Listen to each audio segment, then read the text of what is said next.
이사야서 6장 보십시다. 이사야 6장 6절 말씀입니다. 하나님 말씀 구약성경 이사야 6장 6절 말씀입니다. 차이신 줄 알고 봉독 드리겠습니다. 구약성경 이사야 6장 6절 말씀입니다. 때에 그 서랍의 하나가 화저로 단에서 취한 바 핀 숯을 손에 가지고 내게로 날아와서 그것을 내 입에 대며 가로되 보라 이것이 내 입에 닿았으니 내 악이 제하여졌고 내 죄가 사하여졌느니라 하더라. 내가 또 주의 목소리를 들은 적 이르시되 내가 누구를 보내며 누가 우리를 위하여 갈고 그때 내가 가로되 내가 여기 있나이다 나를 보내소서. 여호와께서 가라사대 가서 이 백성에게 이르기를 너희가 듣기는 들어도 깨닫지 못할 것이요 보기는 보아도 알지 못하리라 하여 이 백성의 마음으로 둔하게 하며 그 귀가 막히고 눈이 감기게 하라. 염려컨대 그들이 눈으로 보고 귀로 듣고 마음으로 깨닫고 다시 돌아와서 고침을 받을까 하노라. 10절까지 우선 봉독드렸습니다. 우리는 지금 이사야 말씀을 통해서 구약 선지서의 그 정수를 우리가 지금 공부를 하고 있습니다. 이사야 말씀은 어느 성경할 것 없이 다 중요한 말씀이지만 이사야서는 구약 선지서 중에 가장 처음 그 위치에 있는 말씀, 가장 그 포괄적이고 영감이 그 넘치는 그런 말씀으로 이사야서가 구성되어 있습니다. 이사야서는 크게 보아서 두 구조로 되어 있다는 것을 우리가 이미 알고 있습니다. 이사야는 하나님께서 역사 가운데 선지자를 보내서 하나님이 어떠신 분인가를 가르쳐 주시되 첫째 구조는 때리심이고 둘째는 싸매심.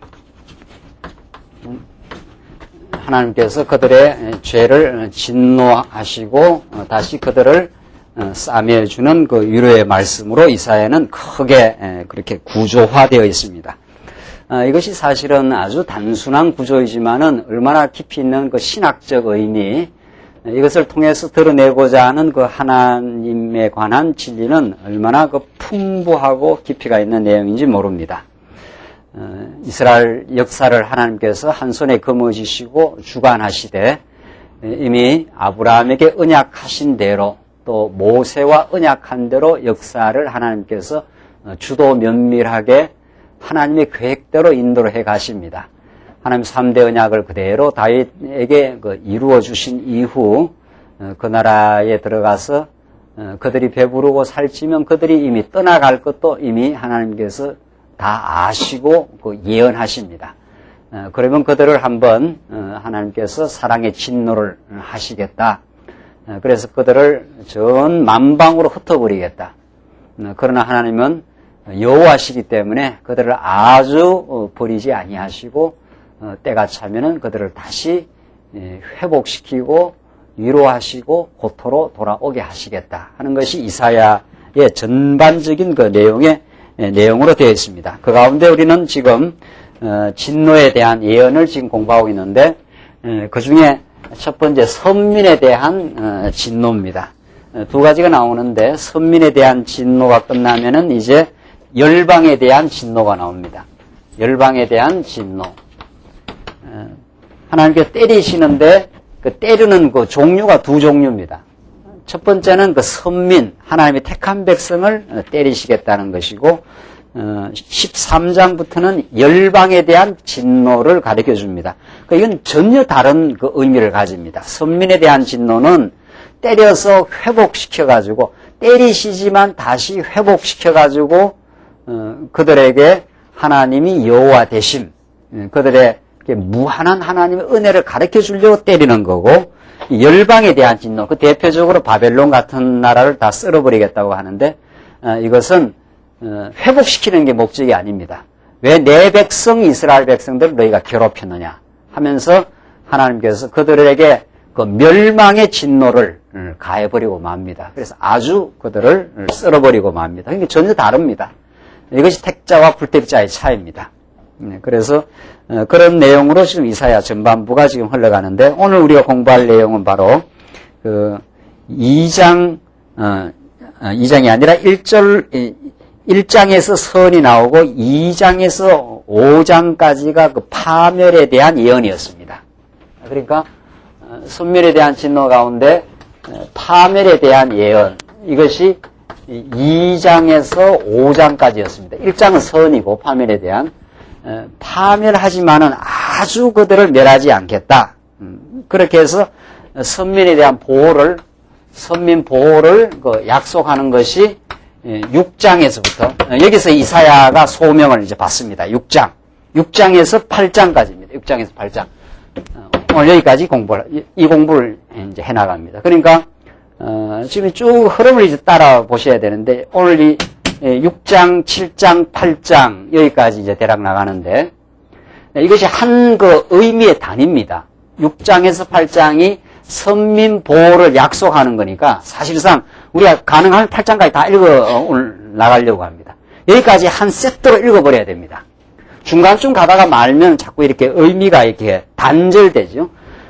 그러나 이 6장에서 8장까지를 요것만 읽어갖고는 안 된다는 거죠. 그 앞에 보면 하나님께서 파멸하겠다. 그들을 때리겠다는 거죠. 선민에 대한 진노니까. 그 때리지 않고 뭐 보호라는 게 있을 수 없는 거죠. 때리고 나서 하나님께서 위로하고 보호해 주시는 거니까. 그래야 그 보호가 의미 있어집니다. 그러니까 보호 약속도 이미 하나님께서 범죄하는 이스라엘 백성들, 하나님을 다 떠나가고 하나님을 망각하고 하나님을 만홀히 여기고 하나님께 불순종한 이스라엘 백성들을 때리겠다. 그러나 하나님께서 다시 보호하시겠다. 지금 그런 내용이 지금 6장에서 8장까지, 오늘 8장 대략까지 이제 공부를 하시겠습니다. 그러나 이 내용도 사실은 때리지만 보호하신다는 것도 더 앞에 이미 이제 모세 언약에서 이미 하나님께서 예언된 사실이다. 이스라엘 백성들이 한번 어둠에 사로잡혔다가 다시 회복한다는 것이 이미 모세를 통해서 예언적으로 언약한 대로 하나님의 작정하신 뜻대로 지금 역사가 그렇게 진행되고 있다. 이것을 지금 선지자 이사야를 통해서 진행되는 역사, 그리고 앞으로 되어질 역사를 언약에 기초해서 역사 전체에 대한 해설을 지금 해주고 있는 겁니다. 너희들 이렇게 된다. 이렇게 되어서 파멸에 이르게 된다. 완전히 거덜난다. 그러나 아주 버리진 않는다. 반드시 너희들이 남은 자를 보호하겠다. 이게 이제 이사야의 유명한 남은 자 사상입니다. 그 남은 자를 반드시 하나님께서 남겨놓고 하나님이 자기 백성들을 아주 버릴 리가 있겠는가? 다시 회복하고야 만다.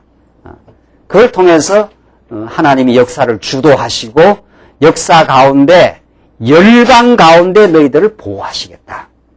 이 역사를 이끌어가는 하나님의 궁극적인 핵심과 뜻은 너희들에게 있다. 지금 그런 뜻입니다. 그래서 뒤에 가면은 뭐가 나옵니까? 선민을 진노하지만 진노한 데 쓴 그 몽둥이로 쓴 아수르 바벨론을 다 어떻게 해버리겠다? 다 그들 나중에 다 썰어버리겠다. 왜 너희들이 내 백성을 때렸느냐? 또 때리기는 누가 해놓고 하나님이 해놓고 이제 또 하나님이 편력한다 그럽니다. 편을 들어준다 이 말이죠. 하나님 언약 백성들의 편을 들어서 이스라엘 백성들을 때린 그 아수르고 바벨론이고 완전히 썰어버리는 그런 하나님의 역사 지배 능력을 지금 보여줍니다. 오늘 이제 그런 흐름 속에서 6장 내용, 6장이 이사야에게 우선 보호하는 약속입니다. 6장 전체가 이사야를 통해서 너희들을 썰어버릴 것 같지만은 아주 썰어보지 않고 거루터기를 남겨두신다는 게 6장 내용입니다. 우리 지난 시간 우시야 왕이 죽던 해에 하나님께서 보호자 가운데 계신 그 하나님을 이사야가 만나는 장면까지 우리 공부했지 않습니까? 그래서 그 5절에 기억나십니까? 그때 내가 말하되 화로다 나여 망하게 되었도다. 나는 입술이 부정한 사람이요 입술이 부정한 백성 중에 거하면서 만군의 여호와이신 왕을 배웠음이로다. 만군의 여호와.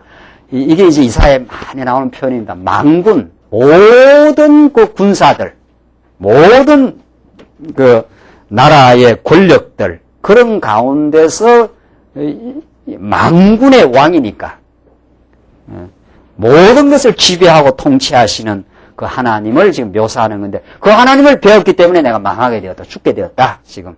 그러니까 모든 선지자들, 모든 하나님의 일꾼들이 그 하나님을 대면하면서 다 거꾸로집니다. 그 우리 지난 시간까지 이야기했지 않습니까? 그러니까 하나님에게 쓰임을 받는 선지자요, 사도들이요, 모든 종들은 하나님의 존전 앞에 하나님의 살아계심을 발견하고 한 사람도 거꾸로지지 않는 사람이 없습니다. 전부. 사도 바울도 거꾸로졌고 지금 이사야 말할 것도 없고 예레미야는 자기를 아이라 그럽니다. 내가 뭘 할 수 있겠느냐. 모세는 뭐 말할 것도 없지 않습니까? 모세도 하나님이 불렀을 때 내가 어떻게 저 백성들을 이끌어낼 수 있습니까? 할 수 없다는 겁니다. 전부 하나님 앞에서 낮아지도록 하게 하시는 하나님의 그 섭리가 있습니다.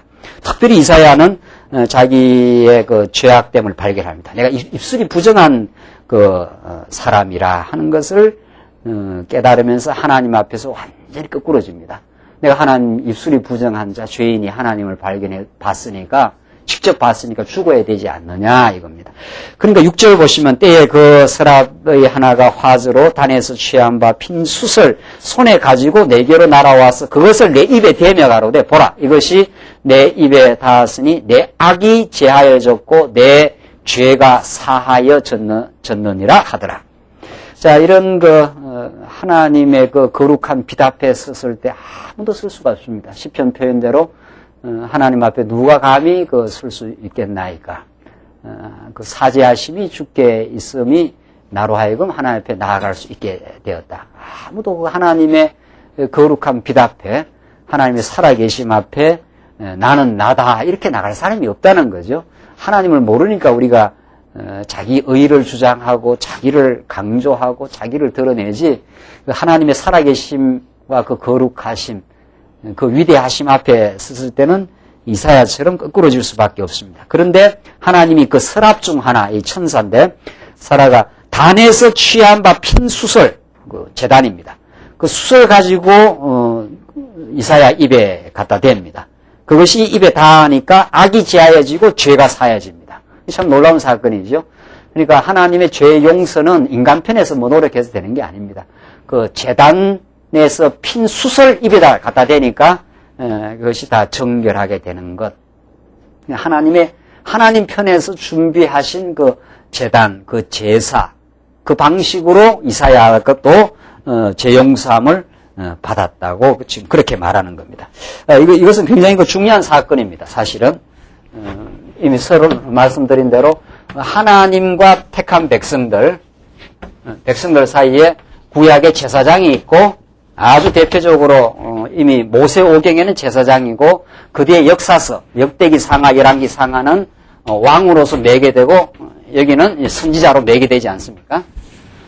이게 구약의 하나님을 만날 수 있는 그 통로입니다. 하나님을 죄된 백성, 죄악된 백성이 그 하나님을 만나는 통로입니다. 유일한 통로입니다.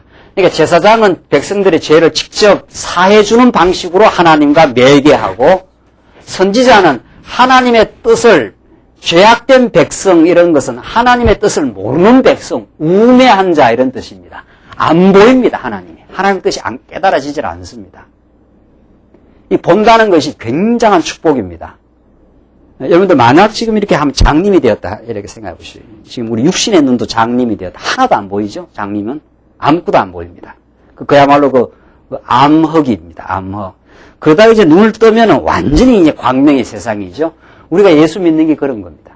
예수 믿는다는 게. 그게 구약으로 말하면 선지자를 보내준다 이런 뜻입니다. 그 선지자를 하나님께서 안 보내, 제사장은 백성들의 죄를 가지고 하나님께 나아가는 역할, 나아갈 수 없는 백성으로 하여금 나아가게 하는 역할이고, 나아가기만 하는 게 아니라 하나님의 뜻이 이쪽에 전달이 또 돼야 되지 않습니까?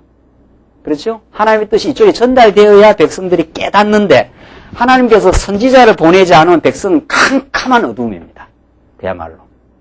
이 선지자가 그래서 중요한 거죠. 어떤 책에도 선지자 역할을 하는 그런 사람은 없습니다.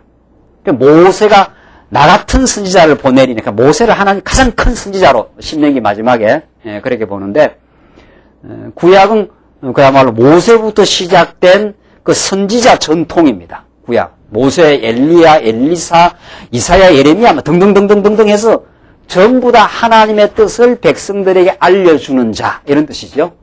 그러니까 선지자가 이게 구약의 가장 강력한 전통이자 이 전통을 따라 누가 오십니까? 예수가 오시는 거죠. 예수가. 하늘의 뜻을 우리에게 알려주기 위해서. 그러니까 선지자를 구약에 안 보내면 이스라엘 백성은 캄캄한 어두움입니다. 마찬가지로 참 선지자 되신 예수 그리스도가 이 땅에 오시지 않았으면 우리는 어떻습니까? 영적으로 캄캄한 어두움입니다. 아무것도 모릅니다. 그러니까 그만큼 선지자가 중요합니다. 구약에. 그 이제 구약의 선지자. 그러니까 이제 왕은 말할 것도 없이 하나님을 대변해서 이스라엘 백성을 평안하게 다스려주는 다윗 같은 왕. 이게 이제 구약의 그 통치 언약이 이루어질 때 내용이죠. 자, 오늘 이제 선지자입니다. 그러니까 구약에서 기름 부음 받은 자가 제사장이요, 또 누굽니까? 왕이요, 또 누구죠? 선지자란 말이죠. 이것이 하나님과 백성을 매개하는 연결고리입니다. 이 연결고리가 없으면 백성들은 캄캄한 어두움이요, 왕이 없으면 평화를 상실하는 것이요, 제사장이 없으면 죄악 가운데서 몸부림치다 죽어야 되는 백성들입니다. 이게 구약에 나타나는 하나님이 보내시는 하나님의 일꾼이요, 하나님의 뜻을 제사장과 왕과 선지자를 통해서 보여주는 거죠. 이게 전부 장차는 누구에 의해서? 예? 이분이 전부 이 세 직분을 한 몸에 다 총체적이고 통합적으로 걸머지시는 분이 누구냐 말이에요. 그게 그리스도예요. 그리스도 기름 부음 받은 자. 이 구약의 세 직분이 기름 부음 받은 자거든요. 그래서 이게 구약에 이렇게도 중요한 인물들이에요. 그러니까 구약의 제사장, 구약의 왕, 구약의 선지자는 백성들과는 신분이 다릅니다. 이 특권적인 지위입니다. 이거는. 그렇죠? 아무나 이게 올라가는 게 아니에요. 그런데 중요한 거는 구약에 이 자들이 아무나 이 제사장으로 픽업이 되고 왕으로 선지자로 되는 이 자들이 이 백성들과 현격한 차이가 있습니다. 확고하게 달라요. 반열이 달라요. 반열 자체가. 그런데 이 사람들이 구약에는 전부 다 죄인들 아닙니까? 그렇죠? 다 모든 사람이 죄인이니까. 그 죄인들이 이렇게 부름을 받습니다. 그 죄인이면서도 하나님의 뜻을 전달하는 특권적인 지위입니다. 이런 자가 이제 누구로, 이런 제사장 왕 선지자가 누구로 나타납니까? 그리스도로 나타나지 않습니까? 그리스도는 우리와 똑같은 죄인으로 오시면서도 그러나 하나님의 아들로, 우리하고는 완전히 원래는 원천이 다른 거죠. 그 뿌리가 다르단 말이죠. 그러나 또 우리와 같은 체휼하시는 분입니다. 우리와 동일한 범죄한 인생으로 그렇게 오십니다. 그래서 하나님이 특별히 레위 지파에서 아론 반차에서 제사장을 부르고 유다 지파에서 특별히 왕으로 부르고 특별히 이사야 같은 선지자를 불렀는데 그가 어디서 뽑힘을 받았으니까? 백성에서 특별히 뽑힘을 받았으니까 죄인이에요. 그러니까 먼저 뭐를 해줘야 됩니까? 죄를 어떻게 해요? 사해줘야 될 거 아니에요? 죄를 사해주고 선지자 일을 이제 수행을 지금 시키는 거죠. 참 중요한 이제 내용이에요. 이걸 통해서 장차 우리에게 영원한 참 선지자로 하나님의 뜻을 우리에게 가르쳐 주시는 정말 놀라운 선지자로 오시는 예수 그리스도를 그림자적이고 모형적으로 지금 보여주고 있는 거죠. 그래서 우리가 그리스도 없으면 못 산다는 거 그런 뜻입니다. 그리스도 없으면 우리는 캄캄한 거예요. 어디로 갈 줄을 모르는 거예요. 왜 살아야 하는 줄을 모르는 거예요. 그게 선지자의 역할입니다. 구약에 이제 이사야 선지자가 지금 북이스라엘이 이제 망할 즈음, 요 직전에 와서 망하고 나서까지 약 한 몇십 년을 지금 이사야가 복음을 구약에 예언을 하는데 여기 와서 전달하거든요. 그러니까 북이스라엘은 북이스라엘대로 지금 헤매고 남쪽 유다는 다윗 솔로몬 이후에 헤맬 대로 지금 헤맵니다. 특히 지금 우시야 왕 요담 누굽니까? 이제는 벌써 이게 툭하면 뭐가 나와야 되죠? 이사야서 공부하는데 이 역사 배경을 모르면 안 되잖아요. 우시야, 누구죠? 요담, 아하스, 그 다음, 누구예요? 히스기야. 뭐, 이 정도는 알아야 될 거 아니에요? 그러니까. 그래야 지금 말이 되는 거죠. 그 시대에 지금 예언이 떨어지면, 그러니까 선지서와 역사적 배경은 이건 딱 맞물려 있습니다. 그 선지서를 우리가 알려면 그 열왕기 상하를 사실은 다 우리가 공부했기 때문에 지금 하고 있는 거지. 제가 자꾸 이제 그 열왕기 상하 역사 배경을 지금 거론하지 않습니까? 그 우시아가 어떤 존재예요? 우시아가 왕인데 무슨 역할을 자임했습니까? 제사장 역할을. 왕은 왕 역할만 해야 되거든요. 그래서 제사장 역할까지 월권하는 바람에 하나님께서 이마에 뭐가 생겨버리게 했어요? 문둥병이 생겨서 평생을 문둥병자로 삽니다. 그런 그 범죄, 요담 뭐 말할 것도 없이 성전에서 지멋대로 산당 제사 드리고 성전 제사 안 드리고, 아하스는 아주 악독한 왕입니다. 이 왕은 막 아수를 의지하고 그 성전 그 제도를 막 뒤바꿔내는 그런 아하스 왕. 히스기야가 그래도 제일 나은데, 히스기야가 또 말년에 또 망발을 하는 거죠. 예, 말년에 바벨론이 왔을 때 말이죠. 자기의 그 강한 그 국력을 과시하느라고 그걸 다 보여준 거 아니에요. 그래가지고 바벨론에게 유혹의 미끼를 주고야 맙니다. 히스기야가. 그래서 이제 나중에 이제 망하게 되는 그 단초가 되는 거예요. 단초가.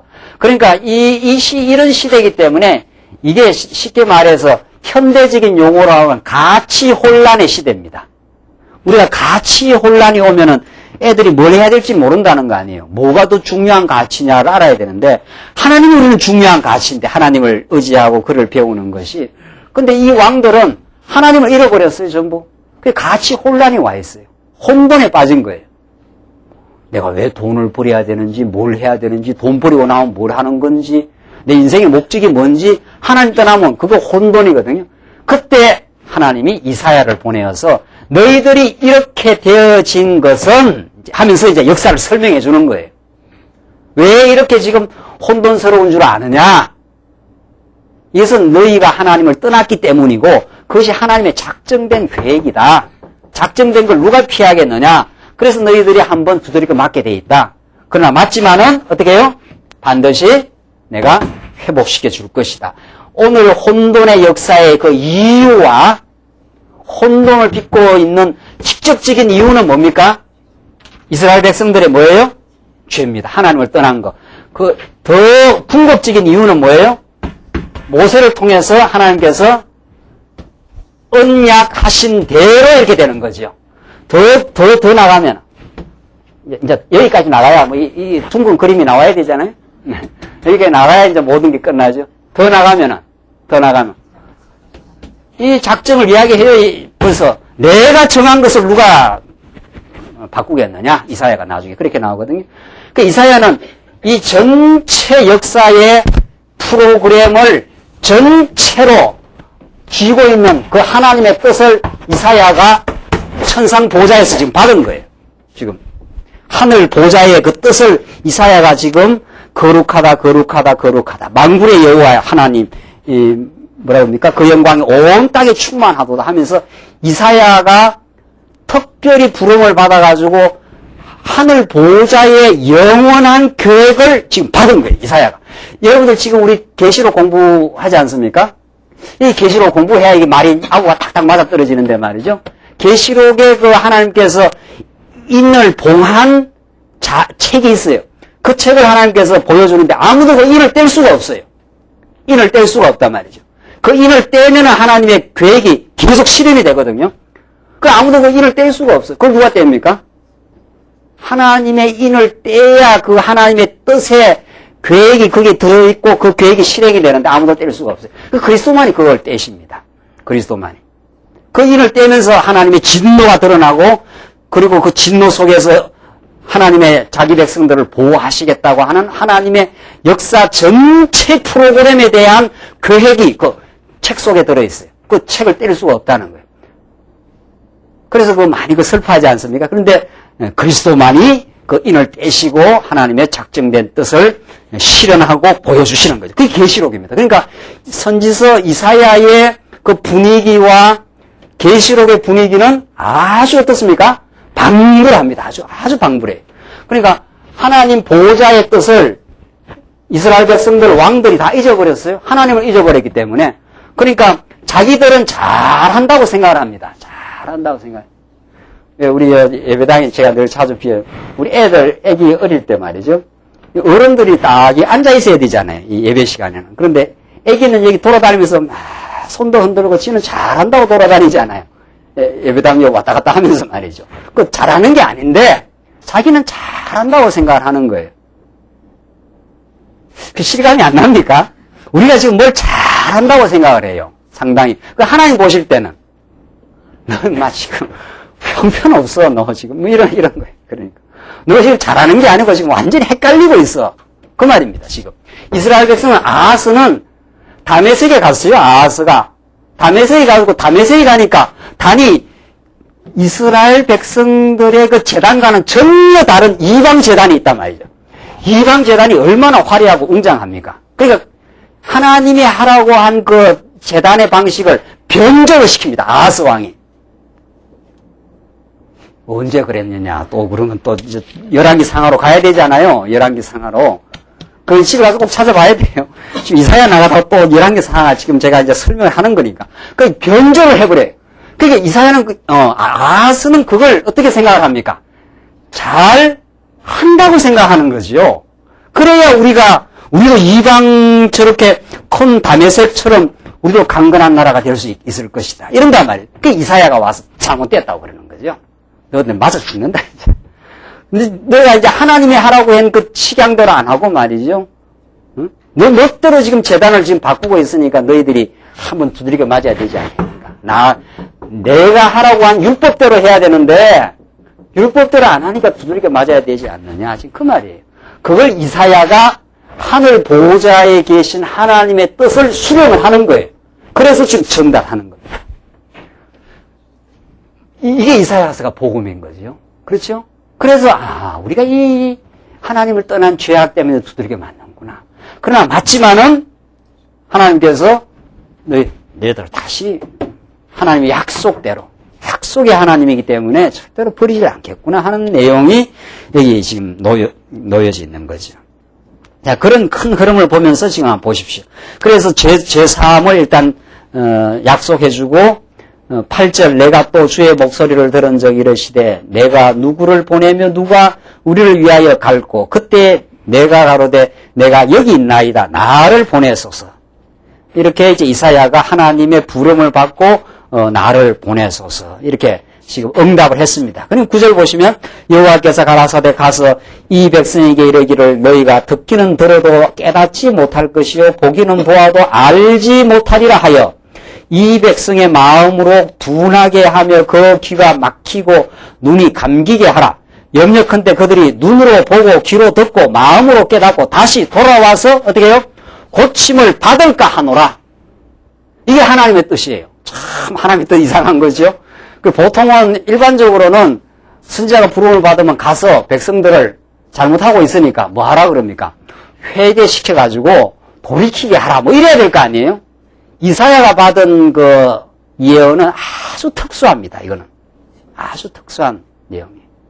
이건 뭐냐 하면은 지금 헷갈리고 있는데 지금 헤매고 있는데 여기 지금 헤매고 있어요. 이사야 이 시대입니다. 아주 지금 아하스, 요담, 아하스 이때 계속 하나님을 떠나서 저들이 잘한다고 생각하면서 헷갈리고 있는데 그래서 일반적으로 우리가 생각하면 선지자를 보내가지고 너희들이 잘못됐으니까 돌아와라 뭐 이래야 될 거 아니에요?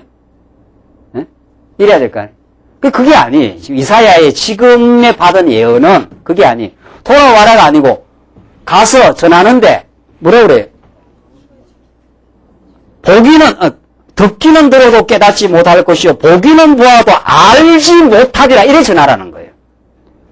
그 듣는 사람들은 마음이 기분이 어떻겠습니까? 아주 기분이 나쁜 거죠. 너들은 지금 봐도 못 봐. 이 말을 전하라는 거예요. 그래서 봐도 지금 못 보니까 왜 그렇게 하느냐 하면은 만약에 지금 이사야가 가서 이스라엘 백성들의 죄악을 지금 깨닫게 해버리면은 지금 어떻게 합니까? 돌아와 버릴 거 아니에요.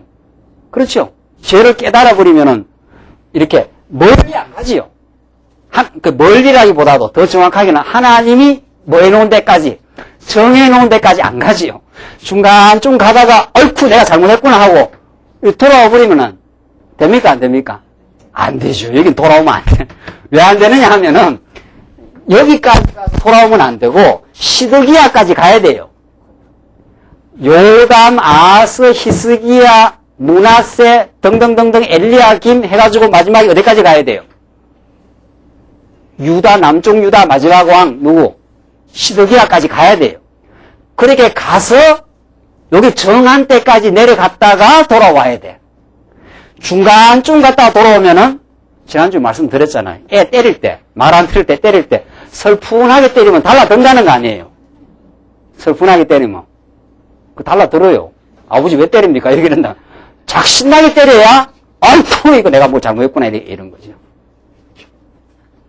참 성경 재밌네요. 하여튼 그 말이에요 지금. 그러니까 가서 못 깨닫게 해라는 거예요. 못 알아듣게 해버리라는 거예요. 그래서 그 왜 그런가 하면은 그렇게 염려큰데 했지 않아요. 그들이 눈으로 보고 귀로 듣고 마음으로 깨닫고 다시 돌아와서 고침을 받을까 하노라. 고침을 받으면 안 된다는 거예요. 지금은 고침을 받을 때가 아니고 언제 고침을 받아야 돼요?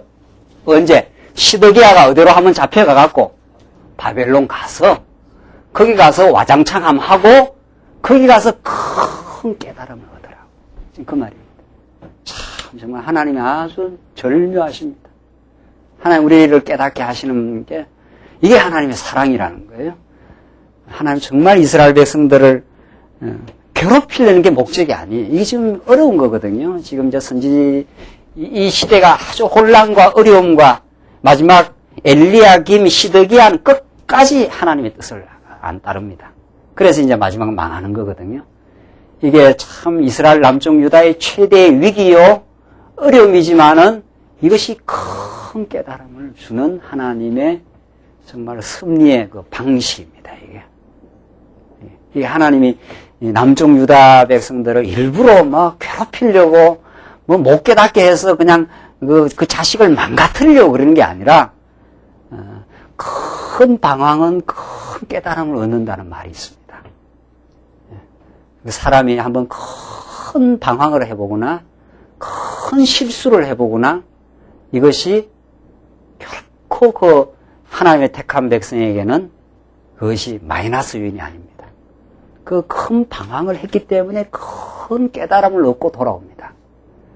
또 실수도 한번 심각한 실수와 어리석음을 겪어봤기 때문에 다시는 그것이 참으로 어리석다는 걸 깨닫는 아주 중요한 하나님의 교육의 장치입니다. 그게 하나님께서 너희들을 적당한 방식에서 돌이키지 않겠다 이 말입니다.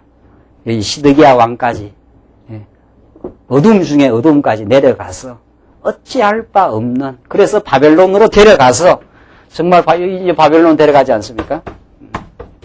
여기에 가서 70년 포로 생활을 하면서 이게 하나님의 작정된 연단의 시간입니다.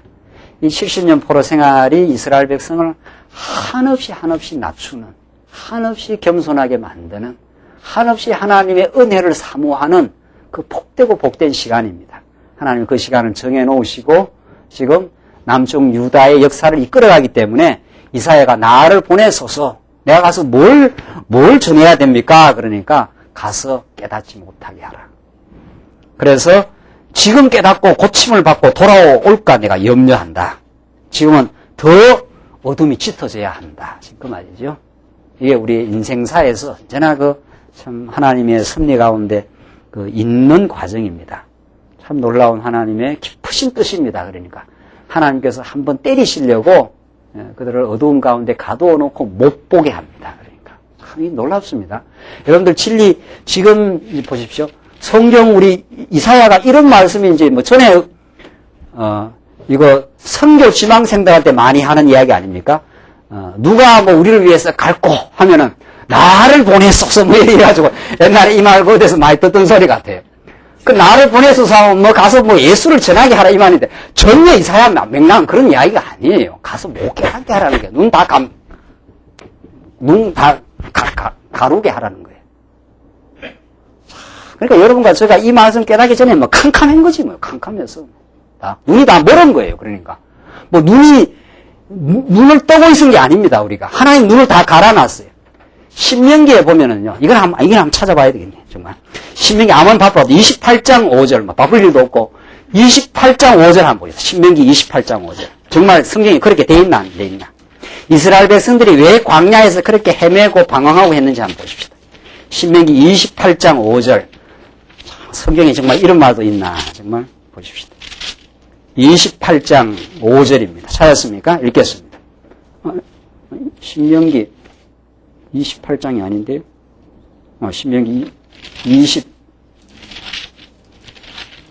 29장, 죄송합니다. 신명기 29장 4절입니다. 신명기, 구약성의 신명기 29장 4절 말씀입니다. 자, 읽겠습니다. 그러나 깨닫는 마음과 보는 눈과 듣는 귀는 오늘날까지 여호와께서 너희에게 어떻게 해요? 주지 아니하셨느니라. 참 놀라운 말씀입니다. 왜 너희가 그렇게 광야에서 헤매고 불순종하고 범죄하고 그렇게 해서 이 모압 땅까지 왔느냐 하면은 하나님께서 뭐라고요? 깨닫는 마음과 보는 눈과 듣는 귀를 오늘날까지 이게 모압 땅까지 데려와서 하는 이야기예요. 여호와께서 너희에게 주지 아니하셨느니라. 깨닫게 하고 못 깨닫게 하는 권세가 누구한테 있습니까? 이게 우리한테 있는 게 아닙니다. 우리가 지금 지혜가 있고 믿음이 있어서 이렇게 너의 말씀을 착착 깨닫는 게 아닙니다. 전날에 하나님께서 다 깨닫는 마음을 안 줘서 방황도 시키는 겁니다. 어려움도 주는 겁니다. 그래서 도저히 길이 없다고 생각하도록 만들었다가 하늘로부터 길이 내려오도록 거기 있어야 사는 길이 열리고 우리 인생의 진정한 의미가 깨달아지고 과거의 방황의 의미가 해석이 되는 그 해답이 거기서 떨어져요. 하나님께 깨닫는 마음을 안 준데 누가 깨달아요? 누가? 그래 하나님께서 연단시키고 한번 때리려면은 깨닫는 마음을 안 준다는 거예요. 이사야가 내가 와서 뭐를 전하니까 못 깨닫게 하라는 거예요. 눈을 다 감겨버려라. 그래야 더 시드기야 시대까지 갈 거 아니냐 말이죠. 정말 그렇습니다. 우리가 우리의 지혜가 있어서 이 말씀 깨닫는 게 하나님께서 가리워 놓으면은 모르는 겁니다. 그리고 하나님이 이제 열어줘야 됩니다. 하나님이 말씀을 깨닫게 하고 하나님이 환경도 그렇게 해석할 수 있는 지혜도 주시고 이게 우리가 안에 정말 죄악의 어리석음이 있었구나. 그게 또 하나님의 작정된 하나님의 영원한 계획이었구나. 왜 우리를 그렇게 어두운 가운데 가두었는가 하면은 은혜로 깨닫게 하려고 결국은 하나님만 찬양하게 하려고 하나님께서 그 모든 과거의 어리석음과 방황의 세월을 인도하셨구나. 그래서 우리가 지금 이제 진리 앞으로 오게 하고 이 광명의 진리 앞으로 오게 하려고 하나님 그렇게 하셨구나. 그래서 한 시간 한순간도 무의미한 시간이 없어요. 어두웠던 세월 때까지도 다 의미 있다는 거 아니에요? 지금 이사야가 그걸 지금 말해줍니다. 그 이사야는 어디로 끌려 올라가서 그 말을 지금 들은 겁니까? 하나님 어디 앞으로? 보호자 앞으로 가서. 하나님 보호자 앞으로. 이게 선지자입니다. 이게. 선지자가 아니면 이스라엘 백성은 지금 어두운 길을 가도 어두운 걸 모릅니다. 자, 그러니까 이사야가 기가 차는 거죠. 눈을 감겨라 이 말 아니에요. 고침을 받지 못하게 하라 이 말이거든요. 그러니까 이사야가 내가 가로되 11절을 보십시오. 주여 어느 때까지니까? 이 도대체 어느 때까지 가야 됩니까? 지금 눈 감기게 하는 역사 말이죠. 대답하시되 성읍들은 뭐라 그럽니까? 황폐하여 거민이 없으며 가옥들에는 사람이 없고 이 토지가 전폐하게 되며 완전히 황폐하게 되는 날이 온다. 그게 바벨론이 와서 느부갓네살이 완전히 쓸어버리는 날이 있다. 사람들이 여호와께 멀리 옮겨서 이 땅 가운데 패한 곳이 많을 때까지니라. 하나님께서 여호와께서 멀리 옮겨가지고 이 땅이 완전히 황폐하게 되는 곳이 너무도 많을 때까지 간다. 그게 70년 포로 생활까지 너희들 이 어려움이 간다 이 말이죠. 이거 하나님이 정해놓은 겁니다. 이걸 하나님께서 황폐해지고 어려워지고 그것을 하나님이 정해놓고 그까지 하나님께서 인도하고 승리해 가시는 그것이 있다는 거죠. 그래서 우리에게 연단이 올 때는 그 연단에 그 정해진 시간이 있습니다. 우리의 그 어리석음을 참으로 깨닫게 되는 시간이 있습니다. 그 연단이 계속된다는 건 계속 아직도 우리가 우리의 어리석음을 못 깨닫는다는 뜻입니다. 그러니까 그게 궁극적으로 하나님께서 그 눈을 안 주셨다는 뜻입니다. 그러나 하나님의 자기 백성은 언제나 마지막 순간에 다시 깨닫게 하고야만 합니다. 그것이 하나님 앞에 내가 어리석었구나 하는 고백을 만들어내는 시간입니다. 그게 욥기가 마지막 장에서 하는 고백이나 마찬가지예요.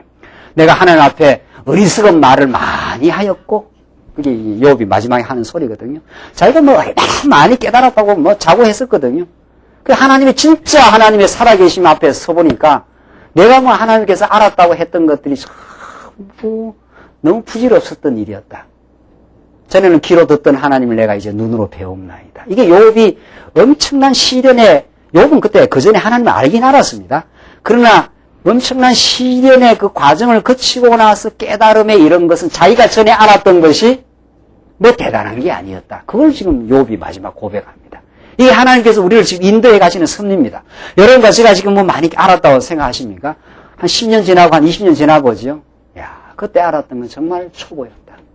그거야말로 부분밖에 몰랐어. 이 말을 하게 돼 있습니다. 그게 정상적으로 성장하는 사람입니다. 지금 하나님께서 이사야한테 여호와께서 멀리 옮겨서 이 땅 가운데 패한 것이 많을 때까지 간다. 그때까지 하나님께서 황폐하게 할 때가 있다. 그 중에 10분의 1이 오히려 남아있을지라도 이것도 삼키운 바 될 것이나 10분의 1도 안 남겨둔다는 거예요. 그것까지 하나님께서 쓸어버리겠다는 거예요. 그러니까 거의 다 쓸어버린다 이런 뜻입니다. 밤나무 상수리 나무가 배임을 당하여도 그 그루터기는 남아있는 것 같이 거룩한 시가 이 땅의 뭡니까? 거루터기니라. 그래서 마지막 11장 마지막 절에서 하나님이 아주 간들간들하는 그 꺼져가는 등불을 마지막 쥐고 있는 하나님의 그 섭리, 이 남아있는 자를 보호하시는 하나님의 섭리. 이게 하나님이 드라마틱한 하나님이에요. 정말 하나님은 극적인 하나님이에요. 이래야 우리가 하나님의 정말 인도, 보호, 그 하나님의 언약에 신실하신 하나님. 하나님 절대로 버리지 않아요. 누구하고 약속했기 때문에. 누구하고?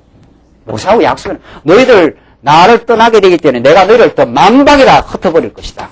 그러나 내가 너희를 다시 돌이키게 한다. 흩었다가 다시 내가 너희를 버리겠느냐. 돌이킨다. 그렇게 이 모세한테 약속을 했기 때문에 앞에서 막 그러지 않아요? 가옥대로는 사람이 없고 성읍들은 황폐하고 토지는 전폐하게 되고, 전폐란 건 완전히 막 폐하게 만들어버린다는 거죠. 10분의 1이 오히려 남아있을지라도 하나님께서 그것도 삼키운 바 될 것이다. 그러면 거의 다 쓸어버리겠다 이런 뜻 아닙니까? 그러나 참 정말 이사야 마지막에 나오는 그 그루터기를 남겨둬가지고 그 그루터기라는 게 뭡니까? 그게 새로운 그 생명의 싹을 만들어내는 역사거든요.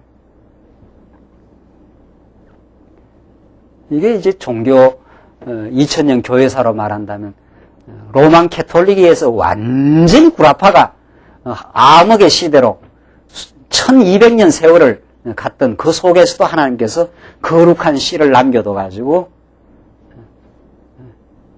마르틴 루터가 진리를 깨닫기 전에 그 위클리프라는 개혁자, 후스라고 하는 그 개혁자, 그런 사람들 아주 그냥 정말 그 역사 앞에 바람 앞에, 풍파 앞에 등불처럼 간달간달 남겨놓습니다. 그게 하나님 하시는 일이에요. 하나님이 이 세상 세력을 동원해서 하나님의 뜻을 이루는 게 결코 아닙니다. 세상 힘을 동원하지 않습니다. 오히려 우리 인생이 가장 연약하고 가장 죄악 때문에 허덕이고 몸부림치는 그 속에 가장 연약한 그 속에 하나님이 강한 손이 붙드시고 마침내 거룩한 씨를 남겨놓고 하나님께서 새로운 역사를 만들어내고야 말아요. 이게 하나님 하시는 일입니다. 그래야 하나님이 하셨다라고 고백하게 됩니다. 우리가. 그래서 하나님이 이 악바구니 같은 죄악 세상 가운데 두시고 우리를 그냥 만신창이로 지금 만들어 가시는 거죠. 이 역사의 만신창이거든요. 이스라엘 역사. 이쯤 겪고 나면 이스라엘 백성 돌아오고 나서 할 말 없는 겁니다.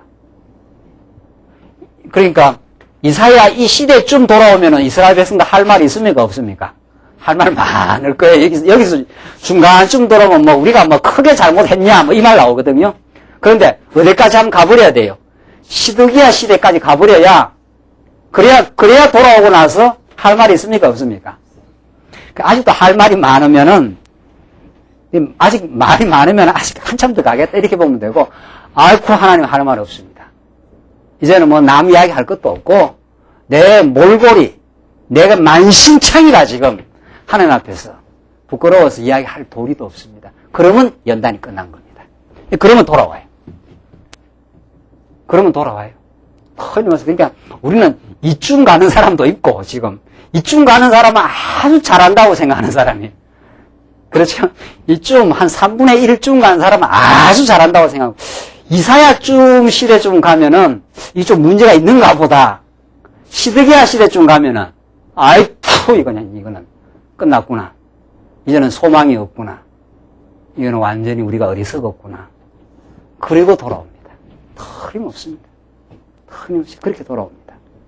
그렇게 와서 하나님 앞에 아무 자기 의를 노래할 수가 없습니다. 이스라엘에서는 돌아오자마자 에스라 느헤미야 돌아올 때 시편에서 나오는 고백대로 우리가 시온의 포로로 돌이킬 때 하나님께서 우리가 꿈꾸는 것 같았도다. 이 꿈이냐 생시냐 말이야. 우리가 한 일로 봐서는 돌아올 수 있냐 말이야. 이게 우리가 한 일로 봐서 하나님을 정면에서 거부했고 그 성전에서 온갖 우상을 섬기고 말이죠. 하나님 의지하지보다는 아수르한테 쫓아가고 애굽한테 쫓아갔던 어리석은 백성들인데 우리가 전부. 근데 하나님께 돌아오게 하거든요. 그 거룩한 씨를 남겨둬가지고 그래서 이 에스라 시대 때 돌아와서 얼마나 감격합니까? 돌아와서 하나님께 그렇게 하십니다. 7장 넘어가십시다. 자, 이사야한테 이렇게 보호 약속을 하시고는 7장, 8장이 아수르라고 하는 그 당대의 최고의 세력, 아주 강팍한 세력입니다. 이 아수르의 침공으로부터 남쪽 유다를 보호하시겠다는 약속을 여러 차례 해줍니다. 이사야의 아들들을 통해서, 이사야 아들을 통해서 여러 차례 지금 보여주는 사건이 7장, 8장입니다. 자, 그러니까 보십시오. 지금 우리 앞에서 2장에서 5장까지 다 쓸어버리겠다. 파멸을 이야기하고 하나님이 보호를 약속했지 않았어요? 6장, 7장, 8장. 일단 6장에서는 이사야를 불러가지고 가서 뭘 전할까요? 그러니까 깨닫지 못하게 하라. 그럼 언제까지 이 백성들이 가야 됩니까? 그러니까 황폐하게 될 때까지 내버려 둬라. 그러나 하나님께서 거룩한 씨를 남겨두어서 보호하신다. 약속했죠? 이사야. 그러고 나서 이사야의 계속 예언의 사역이 계속 진행되는 겁니다. 7장, 8장에서 아수르라고 하는 그 대범람이라 그래요. 대홍수. 그러니까 아수르에 의해서 북이스라엘은 721년 이사야가 이 시대거든요. 아수르의 대범람 시기.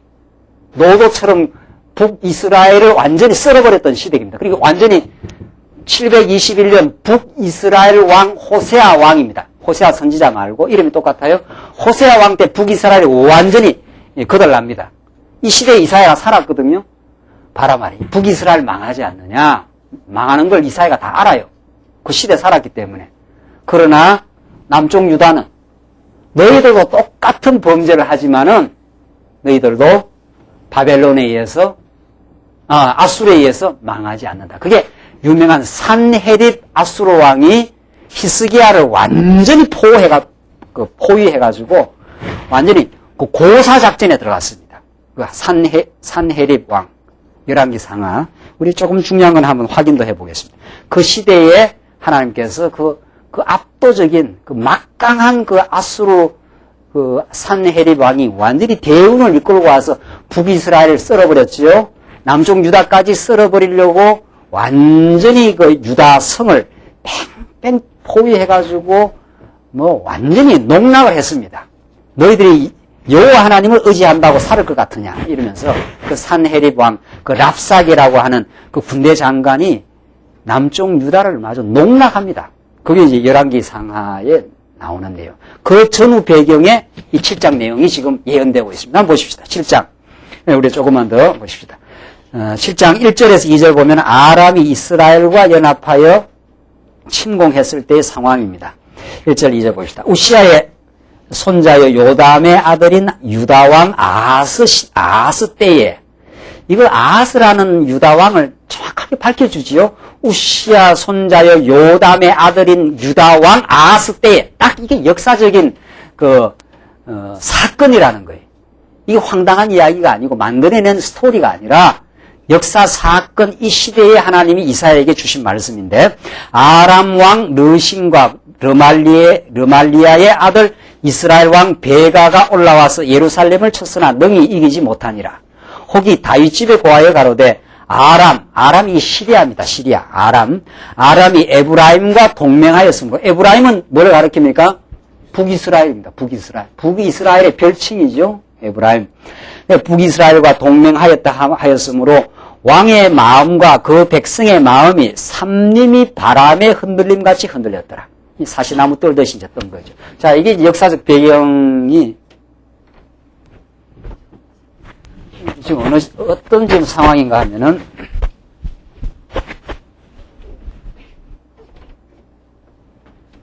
지금 이렇게 되어 있습니다. 이게 남쪽 유다는 아주 조그맣니다. 지금 유다 지파 한 지파하고 베냐민 반 지파하고 북이스라엘은 10지파 반입니다. 훨씬 큽니다. 북이스라엘이. 훨씬 커요. 세력이. 하나님도 이렇게 하신다는 거죠. 세력으로 보면 항상 그 하나님의 사랑하는 백성들이 이렇게 작습니다. 작고 항상 연약하고 간들간들한 거죠. 그 북이스라엘이 누구하고 지금 동맹을 하였는가 하면은 여기 큰 이 아람입니다. 아람이고 이게 터키 땅이고 이 일대를 전부 아수르가 지금 휩쓸고 있습니다. 아수르의 이걸 남방 정책이라 합니다. 아수르가 남방 정책을 사용해 가지고 이 애굽에 이르기까지 완전히 이 일대를 다 먹어버리려고 남방 정책을 지금 하고 있는 역사적으로. 여러분들 아수르라는 건 이거 실제로 아시리아 문화사에서 나오는 겁니다. 성경에만 있는 게 아니고 실제 역사책에 나오는 제국이에요. 아시리아 제국. 이 아시리아 제국이 이 일대를 전부 지금 먹었고 이 남방으로 이렇게 전진하는 남방으로 전진해서 이 밑에까지 다 쓸어버리려고 하는 그 시대의 지금 역사 배경입니다. 이게 실제 그 아람과 북이스라엘이 동맹을 해가지고 아수르의 남방 정책을 저지하려고 하는 이런 시대입니다. 쉽게 말하면 지금 미국이 북한까지 막 쓸어버리려고 하니까 북한은 어디하고 지금 동맹을 하는 겁니까, 지금? 얼마 전에 우리 김정일 아저씨 갔다 왔잖아요. 어디 갔다 왔습니까? 중국 가가지고 막. 그러니까 북한이 살려면 어디하고는 붙어야 됩니까? 중국하고 동맹을 해가지고 지금 미국의 영향권을 갖다가 저지를 해야 될 거 아니에요. 또 그런 식이에요. 그러니까. 아수르가 워낙 큰 나라니까. 워낙 대국이니까 막 밑으로 밀고 들어오면서 잡아삼키려고 하니까 아람과 북이스라엘이 동맹을 했습니다. 그래서 아수르의 남방 정책을 반아수르 지금 저지선을 지금 마련한 거지요. 그렇게 하면서 어디를 지금 이 아람과 북이스라엘이 공격을 하는가 하면은 남쪽 유다를 지금 공격을 하고 있는 거예요. 너희들도 여기에 지금 가담해라 막 이런 식이죠. 그래서 지금 2절 다시 보십시오. 혹이 다윗의 집에 고하여 가로되. 다윗의 집은 이제 남쪽 유다입니다. 아람이 에브라임과 동맹하였다 하였으므로 왕의 마음과 그 백성의 마음이 삼림이 바람에 흔들림 같이 흔들렸더라. 자, 그러니까 이 두 나라가, 이 아람도 제법 큰 나라거든요. 북이스라엘도 남쪽 유다 크지 않습니까? 이 두 나라가 동맹을 해가지고 어디를 지금 공격하고 들어옵니까? 하나님의 나라, 하나님의 이게 지금 택한 백성, 남쪽 유다를 공격해 들어오니까 아하스 왕 시대거든요. 이게 아하스 왕 시대 때 그 아하스가 무릎이 떨리는 게 달달달달달달 떨린다 이 말이죠. 이게 아람과 북이스라엘이 워낙 큰 세력이 동맹까지 해갖고 지금 막 밀고 들어오니까. 그러니까 아하스가 이렇게 동맹해서 밀고 들어오니까 어디로 가야 맞는 겁니까? 그러니까 어디로? 그러니까 하나님께 가야 되는데 그야말로 하나님께서 아이쿠 우리를 살려주십시오. 살려주실 때 그냥 살려주십시오 하는 게 아니라 다윗 시대 때 하나님이 약속을 했지 않습니까? 이 나라의 등불이 어떻게 해요? 꺼진다 안 꺼진다. 그리고 우리는 모세 언약도 있죠. 다윗 언약도 있지 않아요? 다윗. 이 유명한 다윗 언약. 하나님께서 이 나라의 등불이 꺼진다 안 꺼진다? 영원히 꺼지지 않는다. 그러면 아하스 왕이 아람과 북이스라엘 동맹에서 밀고 들어오면 아하스가 하나님의 언약의 말씀, 모세 언약이든 다윗과 맺을 언약이든 언약의 말씀을 알았으면은 산림이 바람처럼 흔들릴 이유가 있습니까? 흔들릴 이유가 없는 거지요. 언약의 말씀을 알았으면 죽어도 우리는 안 망한다. 이래 나가야 될 거 아니에요. 그렇죠? 우리가 망할 리가 없다. 하나님이 언약한 백성이다, 우리는. 하나님이 이 등불이 꺼지지 않는다고 약속했다. 이렇게 해야 되는데 아하스는 지금 뭐를 다 잊어버렸습니까? 다윗 언약도 잊어버렸고 모세 언약 율법도 다 잊어버렸지. 그러니까 덜덜덜덜 떠는 것이죠. 지금 그 말이에요. 이때 하나님이 이사야를 통해서 지금 그 예언을 해주고 있습니다. 다리 떨린 것뿐만 아니고 다리만 떨려도 괜찮은데 아하스 왕이 다리만 떨린 게 아니고 어디로 가서 살려달라고 그래요. 에? 여기 가서 살려달라고. 여기 문제는 이제 문제 핵심이 이사야가 그걸 이제 짚고 들어가요.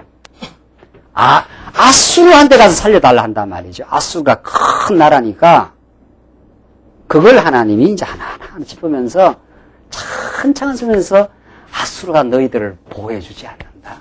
하나님이 너희 보호하시는, 하나님이 너희를 지키시는 정말 여호와시다. 이걸 지금 가르쳐. 한번 보십시오. 조금만 결론입니다. 때에 여호와께서 이사야에게 이르시되, 때에 하지 않아요? 벌벌벌 떨고 있을 때 여호와께서 이사야에게 이르시되, 너와 내 아들 스알야숲이 이사야 아들의 이름입니다. 이게 뜻이 뭔가 하면은 오직 남은 자만 돌아오리라 이 뜻이. 스알야숲 이게 히브리어로 오직 남은 자만 돌아온다는 뜻이에요. 그러니까 이사야의 아들의 이름을 통해서 하나님은 보여주는 거예요. 너희들 안 망한다. 왜? 거루투기가 남아있다. 이 말이죠. 그러니까 아수르, 아람, 북이스라엘, 남쪽, 애국 이게 막 아주 강대한 나라들입니다. 이 시대에 막 그냥 역사를 떡 주무르듯이 지금 휘젓고 돌아다니는 나라들이. 이 나라들이 이렇게 많지만 하나님은 눈동자는 어디에 있다. 이런 뜻입니까? 스알야숲이라 했으니까 이사야의 아들을 통해서 하나님이 예언, 뜻을 가르쳐 주는 거예요. 스알야숲이 뜻이 남은 자는 반드시 돌아온다 이런 뜻이거든요.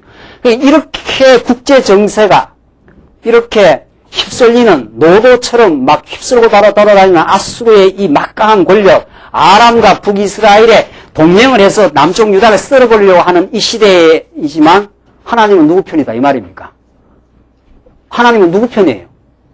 남쪽 유다를 남은 자로 거루투기로 남겨뒀다. 이 말입니다, 지금. 이 말. 안 망해, 너들. 저것들이 전부 엑스트라야. 이 말이에요.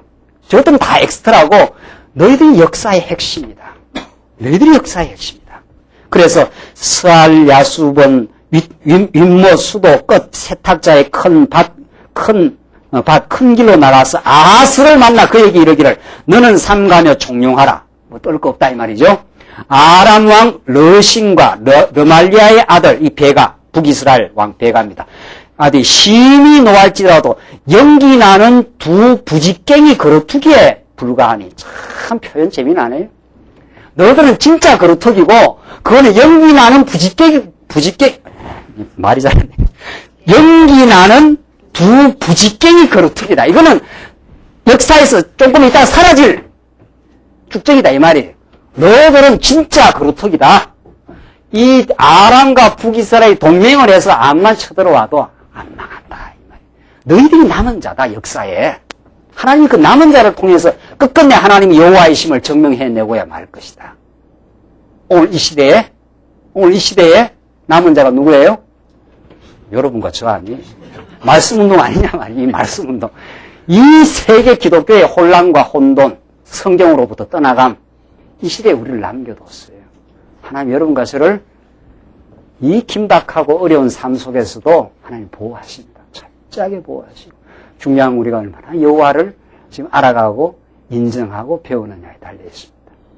이 역사의 소용돌이 속에서 하나님이 이사야를 보내서 그들을 안심시키고 그들에게 깨닫게 하시고 다시 그들에게 여호와의 심을 확정시켜주는 이사야의 말씀이야말로 정말 오늘 이 시대에 우리를 향하신 참 이 시대의 남은 자로 우리를 부르시고 말씀운동의 역사에 동참케 하신 하나님의 깊은 사랑과 은혜가 우리에게 있습니다. 기도하십시다. 우리 자비하신 하나님 아버지, 은혜와 사랑을 감사합니다.